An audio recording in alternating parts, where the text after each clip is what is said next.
Halo Sobat Spoiler, bagaimana kabarnya? Tentunya Millers doakan baik-baik saja. Jumpa lagi di channel Sektor Spoiler. Pada video kali ini, Millers akan bahas kelanjutan cerita dari Donghua series Perfect World episode 238. Seperti biasa, Millers mau ingatkan lagi bagi Sobat Spoiler, karena video ini mengandung spoiler, Mimin sarankan untuk tonton dulu episode-episode sebelumnya, biar ngerti jalan ceritanya. Tapi buat sobat spoiler yang gak sabar dan udah siap dengerin kelanjutan ceritanya, langsung saja kita gas ke ceritanya.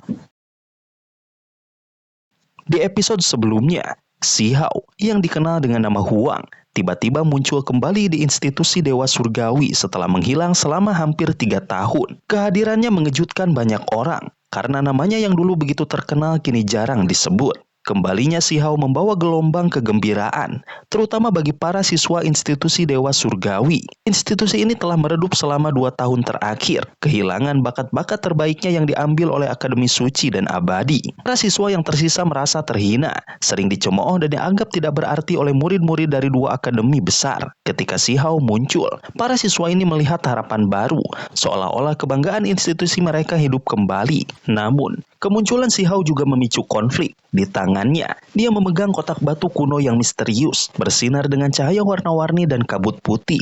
Kotak itu terbang sendiri dari kolam lumpur, menarik perhatian semua orang. Seorang makhluk bertanduk emas bernama Jin Jiaoxi melangkah maju, menuntut Si Hao menyerahkan kotak itu. Sikapnya jelas menantang, seolah meragukan kekuatan Si Hao. Para siswa institusi Dewa Surgawi marah melihat Jin Jiaoxi memprovokasi Si Hao. Mereka merasa ini adalah penghinaan lebih lanjut terhadap institusi mereka yang sudah terpuruk. Jin Jiaoxi dengan tubuh badak dan tanduk emas yang menakutkan mencoba merebut kotak itu dengan paksa. Namun, dengan gerakan cepat dan anggun, Si Hao menyerang. Dalam sekejap, dia mematahkan tanduk emas Jin Jiaoxi, membuat semua orang terpana. Kejadian ini menarik perhatian Raja Surgawi Matahari Ungu, sosok kuat yang muncul dengan cahaya ungu menyala. Salah satu pengikutnya, Zitong, mencoba melindungi Jin Jiaoxi, tetapi Si Hao tetap tenang dan tak gentar. Dengan sikap tenang, Si Hao menunjukkan kembali kekuatannya. Dengan satu serangan, ia berhasil menghantam Zitong hingga terlempar jauh dan batuk darah. Kembalinya Si Hao bukan hanya membawa harapan bagi institusi Dewa Surgawi, tetapi juga mengguncang keyakinan mereka yang meremehkannya, menandakan bahwa legenda Huang belum berakhir. Di episode selanjutnya, Zitong terbaring tak berdaya, tubuhnya gemetar, kehilangan kemampuan untuk bangkit. Sorak-sorai dari Cao Yuseng, kelinci giok bulan, dan teman-teman Si Hao terbukti benar. Satu jari sudah cukup untuk melumpuhkannya, membuat semua orang terpana oleh kekuatan Huang yang legendaris. Suasana menjadi sunyi, penuh ketegangan. Semua mata tertuju pada Si Hao yang dengan tenang berdiri tanpa ekspresi. Banyak yang tidak percaya bahwa dia tidak memiliki benih kuno sempurna karena kekuatannya tampak luar biasa. Lansian, seorang tokoh kuat mengungkapkan bahwa Si Hao menggunakan catatan primordial sejati, sebuah teknik kuno yang sangat sulit dikuasai untuk menghancurkan Zitong. Ini membuat semua orang semakin kagum, sekaligus penasaran dengan pencapaian Si Hao selama pengasingannya. Raja Surgawi Matahari Ungu dengan nada tenang namun penuh wibawa mengakui kehebatan Si Hao, namun tetap meragukan potensinya tanpa benih sempurna. Dia menyembuhkan Zitong dengan pil ilahi, memungkinkan pelayannya bangkit kembali, meski masih dipenuhi amarah dan keinginan balas dendam. Murid-murid Akademi Abadi dan Suci mengejek Si Hao, menganggapnya telah kehilangan kejayaan karena tidak memiliki benih dao yang unggul. Sementara itu, teman-teman Si Hao dari 3.000 provinsi, seperti kelinci giok bulan dan Cao Yuseng, dengan marah membelanya, menegaskan bahwa Huang tetap tak tertandingi, meski tanpa benih sempurna. Ketegangan memuncak ketika Raja Surgawi awalnya menolak bertarung, menanggapi Si Hao tidak setara dengannya. Namun, tantangan Si Hao yang penuh percaya diri mengubah sikapnya. Dengan penuh keyakinan, Raja Surgawi mengusulkan pertarungan di alam Dewa Surgawi, ranah di mana Si Hao dulu tak terkalahkan. Keputusan ini mengejutkan semua orang karena menunjukkan keberanian Raja Surgawi untuk menghadapi Si Hao di wilayah kekuatannya. Sorak-sorai dari pendukung Raja Surgawi, terutama para pembudidaya wanita, menggema, memuji dominasinya sebagai makhluk tertinggi generasi ini. Murid-murid institusi Dewa Surgawi merasa terhina oleh sikap arogan Raja Surgawi dan para pendukungnya yang meremehkan Si Hao. Mereka kesal karena Akademi Abadi dianggap tidak adil, memberikan benih purba kepada yang lain dan mengabaikan bakat Si Hao. Namun, Si Hao tetap tenang. Dengan senyum tipis di wajahnya, siap menghadapi tantangan. Pertarungan antara dua raja muda ini menjadi sorotan. Dengan semua orang menanti apakah Huang, meski tanpa benih sempurna, mampu mengguncang keyakinan Raja Surgawi Matahari Ungu dan membuktikan bahwa legenda masa lalunya masih hidup. Raja Surgawi Matahari Ungu dikelilingi energi ungu yang menakjubkan. Menjadi pusat perhatian, sosoknya yang samar memancarkan aura tak tertandingi, seolah-olah dia penguasa dunia. Benih energi ungu kabut besar yang telah menyatu dengannya membuatnya tampak tak terkalahkan, seperti legenda kuno yang hidup kembali. Di sisi lain, Si Hao berdiri dengan tenang, pakaiannya berkibar tertiup angin, tampak sederhana namun menyimpan aura misterius. Meski banyak yang meremehkannya, teman-temannya seperti Chow Yuseng dan kelinci giok bulan tetap percaya pada kekuatannya, meski cemas menghadapi pertarungan di alam dewa surgawi. Pertempuran dimulai dengan gemuruh dahsyat. Raja Surgawi dikelilingi matahari ungu, meluncurkan serangan dengan energi ungu yang mengalir bagai lautan, seolah mampu menghancurkan segalanya. Si Hao dengan tenang menghadapinya menggunakan teknik kunpeng. Tubuhnya bersinar seperti Raja Iblis yang tak terbendung. Ketika energi ungu menyapu, Si Hao dengan mudah memecahnya. Tinjunya menghantam matahari ungu hingga retak, membuat semua orang terpana. Kekuatan Raja Surgawi yang dianggap tak tertandingi ternyata goyah di hadapan Huang yang menunjukkan dominasi luar biasa di alam dewa surgawi.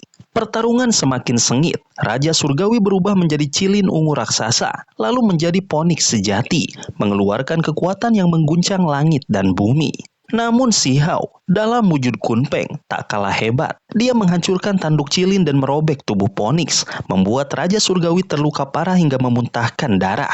Sorak-sorai pendukung Raja Surgawi terhenti, digantikan keterkejutan. Wu Tai, Zitong, dan Jin Jiaoxi yang sebelumnya mengejek, kini membisu. Si Hao dengan satu jari kembali menghajar Zitong dan Wu Tai hingga ambruk, bahkan mengejar Jin Jiaoxi yang ketakutan, menunjukkan dominasinya tanpa memperdulikan kehadiran Raja Surgawi. Kemenangan Si Hao mengguncang semua orang. Meski tanpa benih sempurna, dia membuktikan bahwa legenda Huang tetap tak tergoyahkan. Murid-murid institusi Dewa Surgawi bersorak gembira, merayakan kembalinya kejayaan institusi mereka.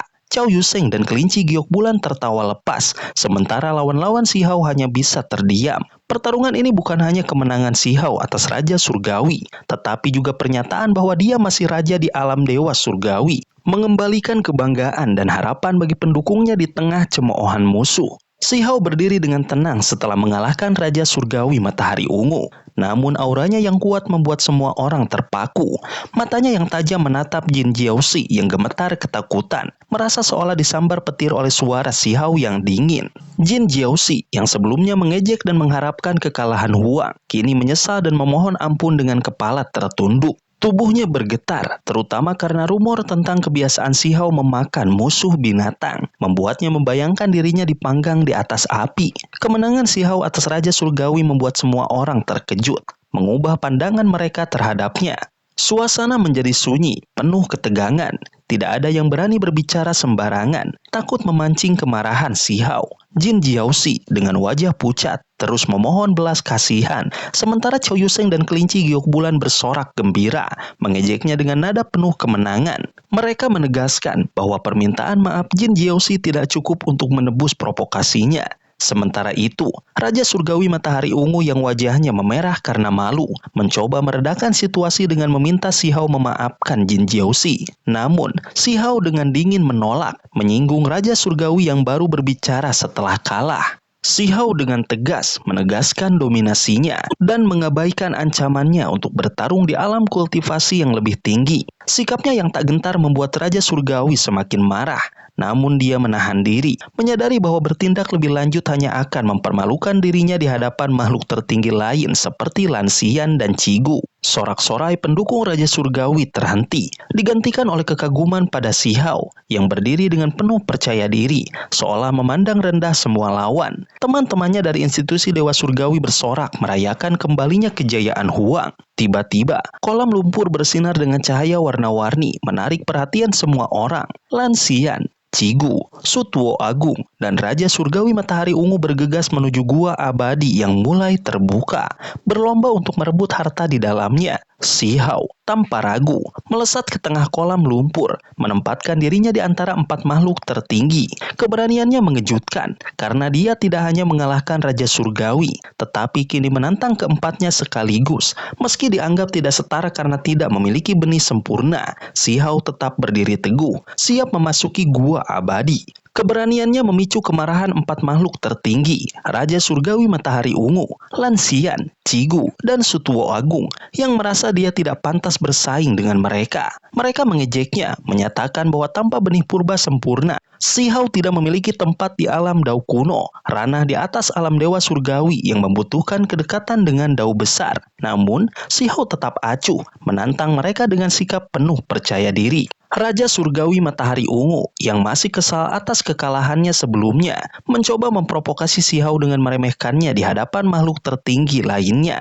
Dia ingin menyatukan Lan Xian, Cigu, dan Sutuo Agung untuk mengusir Si Hao, membuatnya tampak tidak berdaya. Suara dingin dari mangkuk Sutuo Agung yang ternyata berasal dari naga merah raksasa ikut mengejek Si Hao, menyebutnya tidak layak. Meski dihadapkan pada tekanan dari 4 musuh kuat, Si Hao tidak gentar. Dengan nada penuh tantangan, dia menyatakan akan mengalahkan mereka semua, siap menghadapi pertempuran besar demi harta abadi. Pertarungan meletus dengan dahsyat. Raja Surgawi Matahari Ungu menyerang dengan energi ungu yang menyala, menciptakan ledakan cahaya seperti matahari yang meledak. Namun, Si Hao dengan tinju penuh kekuatan menghancurkan serangan itu, membuat Raja Surgawi terhuyung. Tanpa henti, Si Hao beralih menyerang Lan Xian yang tubuhnya bergoyang akibat pukulan kuatnya. Tinju Si Hao penuh dengan simbol Kunpeng dan Suani, begitu menakutkan hingga membuat Lan Xian gemetar. Sorak-sorai pendukung makhluk tertinggi terhenti, digantikan oleh keterkejutan atas kekuatan Si Hao yang tak terduga. Si Hao kemudian menghadapi Sutuo Agung, menyerang dengan jejak tangan perak raksasa. Pukulannya begitu kuat hingga menghancurkan mangkuk kuno milik Sutuo Agung, membuat semua orang tercengang. Naga merah yang sebelumnya mengejek Si Hao dikalahkan dengan mudah dan membuat penonton terpana. Meski tanpa benih sempurna, Si Hao menunjukkan kekuatan yang menandingi makhluk tertinggi di alam Dao kuno. Kerumunan, termasuk Zitong yang pucat ketakutan, tidak bisa memahami bagaimana Huang begitu kuat, membuat suasana dipenuhi kekaguman dan kebingungan. Pertempuran ini mengguncang semua orang di sekitar kolam lumpur. Si Hao, seorang tanpa benih purba, berhasil melawan 3 makhluk tertinggi sekaligus, menghancurkan serangan mereka dengan kekuatan yang tak tertandingi. Langit dan bumi berguncang, energi kacau melonjak, dan aura Si Hao seperti dewa perang, memancarkan dominasi yang membuat lawan-lawannya terdiam. Kemenangannya tidak hanya membuktikan bahwa dia tetap tak terkalahkan, tetapi juga mengukuhkan posisinya sebagai legenda hidup di institusi Dewa Surgawi. Di tengah kolam lumpur yang bergolak, Si Hao berdiri gagah dengan pakaian panjangnya berkibar tertiup angin, memandang rendah semua lawan. 4 makhluk tertinggi, Raja Surgawi Matahari Ungu, Lan Xian, Sutuo Agung, dan Cigu, terpana melihat kekuatannya. Meski tanpa benih purba sempurna, Si Hao menunjukkan dominasi yang tak terbayangkan, menghadapi mereka dengan sikap penuh percaya diri. Kekuatan bertarungnya mengguncang semua orang, membuat mereka sulit mempercayai bahwa Huang yang dianggap telah meredup bisa begitu menakutkan di alam Dao kuno. Kerumunan di luar medan perang meledak dalam keributan, kagum dengan kehebatan Si Hao. Bahkan Wu Tai, Zitong, dan musuh-musuhnya dari Akademi Abadi terdiam, tidak mampu memahami bagaimana Si Hao bisa begitu kuat. Teman-temannya, seperti kelinci giok bulan dan Cao Yuseng, bersorak penuh semangat merayakan kemenangan tak terduga ini. Cao Yuseng bahkan dengan bangga menggoda seorang tokoh penting dari Akademi Abadi, menyatakan bahwa Si Hao adalah saudaranya yang tak terkalahkan. Kegembiraan meluap, terutama di kalangan murid institusi Dewa Surgawi yang merasa terhormat atas kejayaan Huang. Si Hao, yang pernah dianggap merosot selama 3 tahun pengasingannya, membuktikan bahwa itu adalah masa kelahiran kembali. Kekuatannya tidak hanya bertahan, tetapi justru semakin dalam dan tak terukur. Para murid Akademi Abadi yang sebelumnya mengejeknya, kini merasa bingung dan frustasi. Mereka tahu bahwa tanpa benih Dao, seseorang seharusnya tidak bisa bersaing di alam Dao kuno. Namun Si Hao mengguncang semua prediksi. Bahkan tokoh seperti Putri Yaoyu dan penyihir yang mengenalnya sejak lama, kagum melihat kebangkitannya yang begitu gemilang. Sobat spoiler, itulah spoiler dari Donghua series Perfect World episode 238. Tentunya spoiler ini tidak akan sama persis dengan episode sesungguhnya. Maka dari itu, jika ada kesalahan dalam kata ataupun istilah, serta kekurangan atau kelebihan durasi, harap dimaklumi. Dan jangan lupa untuk mendukung channel ini terus berkembang dengan cara like, share, dan subscribe, supaya kalian gak ketinggalan update terbaru dari channel ini. Terima kasih banyak telah menonton video ini sampai akhir Sobat Spoiler. Kritik dan saran positifnya silahkan di komentar. Sampai ketemu lagi di video berikutnya. Tetap semangat dan sampai jumpa.